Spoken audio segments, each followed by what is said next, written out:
Olá, tudo bem? Hoje a gente vai falar de dois momentos do cinema brasileiro fundamentais e como o tempo redimiu esses momentos, que foram a época da chanchada e do cinema marginal. Vamos lá?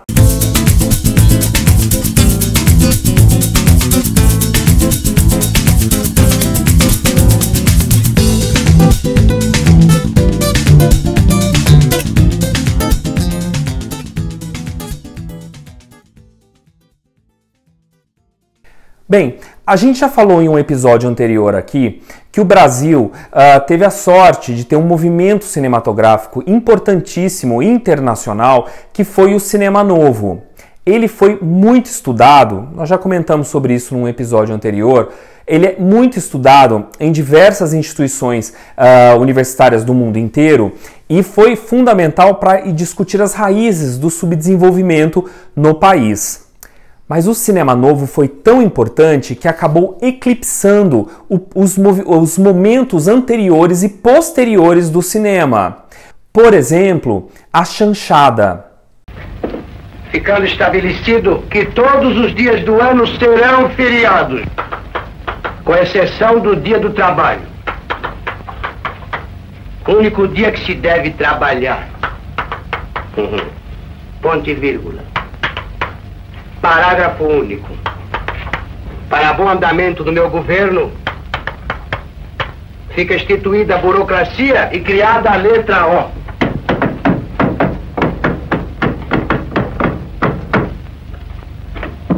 Letra O? O de penágio. Os cinemanovistas detestavam as chanchadas. Antes de explicar, é importante falar isso. Os cinemanovistas consideravam a chanchada a irresponsabilidade com a profissão. Dá para entender por que os cinemanovistas pensavam assim.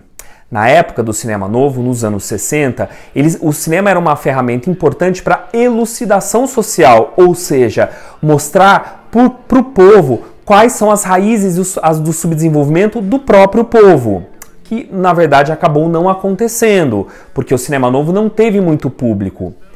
Ao se deparar com as chanchadas, os cinemanovistas consideravam aquilo irresponsável, porque os roteiros para eles eram superficiais. Mas afinal, o que foi a chanchada? Numa definição que eu utilizo no meu livro, chanchadas eram comédias que às vezes tinham roteiros mais superficiais, às vezes não, focados em fazer bilheteria, em dialogar com o grande público. As chanchadas criavam as suas comédias por meio de duas vertentes principais.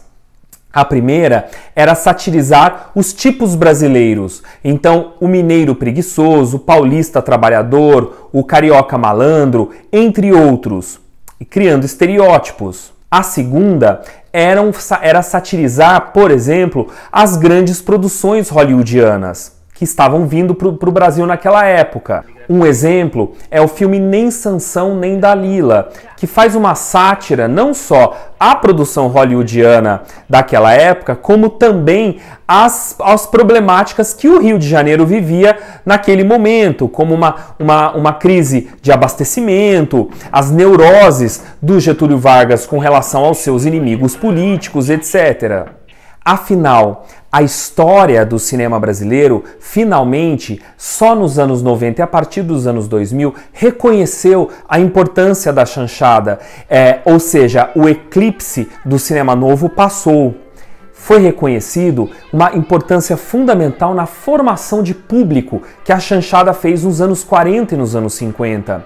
Graças à chanchada, o brasileiro voltou a ter o hábito naquele momento de ver as grandes produções, os filmes brasileiros, num momento em que Hollywood vivia a sua era de ouro, embora numa reta final daquele momento. Além disso, a chanchada ela vai criar toda a base para as comédias que viriam depois na televisão e nas próprias comédias, o sucesso das comédias no cinema a partir da retomada do cinema brasileiro. O cinema marginal é outro momento da produção cinematográfica brasileira que foi eclipsada pelo Cinema Novo e que felizmente agora, no século XXI, está tendo o seu devido reconhecimento. O terceiro mundo vai explodir!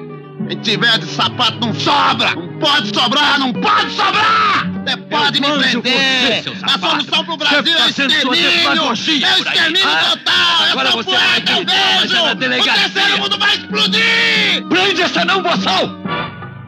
É o império da bolinha, da desordem e dos gangsters. Da prostituição em massa. Do tráfico de menores. Do crime industrializado e do comércio automobilístico. Uma cidade dentro de uma cidade. Um bairro criminal cheio de fome. E culpa. A boca do lixo. A mais completa. A consagração de O todas as terceiro mundo vai explodir! Quem tiver de sapato não sobra! Não pode sobrar! Não pode! Só para lembrar, o cinema marginal ele foi liderado até por dissidentes do cinema novo no momento em que o regime militar endureceu a partir de 1968. Mas o cinema marginal também era um momento em que queria se fazer um cinema diferente daquele que os cinema novistas estavam propuseram nos anos anteriores. Por exemplo, o cinema marginal trouxe de volta para as cidades, para o Rio e para São Paulo, as histórias, porque era um momento em que as cidades, Rio e São Paulo, estavam tendo os grandes fluxos migratórios do Nordeste e do Norte. O nome mais importante do movimento é o Rogério Sganzerla, mas também há outros, como Júlio Bressani, Neville de Almeida, Carlos Reichenbach, Luiz Rosenberg e Andrea Tonati. Para entender a proposta do cinema marginal, vamos recorrer ao folheto promocional O Pornógrafo, de 1970. Eles queriam abandonar as elucubrações intelectuais responsáveis por filmes ininteligíveis e atingir uma comunicação ativa com o grande público. Em outras palavras, o cinema marginal ele não queria mais uma produção intelectualizada. Queria se abrir a diversas referências do mundo, a uma espécie de quase antropofagia audiovisual, em que trazia referências da nouvelle vague francesa, do cinema americano, da produção do filme B americano e das próprias produções brasileiras. E nessa mistura toda de estilos e de referências é que nascia este cinema, e que produziu obras fundamentais, a citar O Bandido da Luz Vermelha. O Bandido da Luz Vermelha, de 1968, do Rogério Sganzerla, fez um grande sucesso de crítica na época, justamente por essa mistura toda de referências. Ali você vê elementos do Jean-Luc Godard, o barulho da antena, você vê referências ao próprio cinema marginal, referências à chanchada, referências ao cinema americano, à produção B, etc. Mas o que aconteceu? O cinema marginal ocorreu em paralelo à pornochanchada, que eram produções para um público masculino e que isso acabou também prejudicando a imagem da proposta dos filmes do cinema marginal. E, além de tudo, havia o tal eclipse do cinema novo. Hoje, não só a crítica de cinema, como os livros que discutem o cinema brasileiro sabem a importância destes dois momentos, anterior e posterior ao cinema novo. A chanchada pela formação de público e também com roteiros que faziam sátiras inteligentes a políticos e a momentos e a filmes americanos da época. E o cinema marginal, porque ele soube fazer uma crítica social e política num momento de alta censura no próprio país.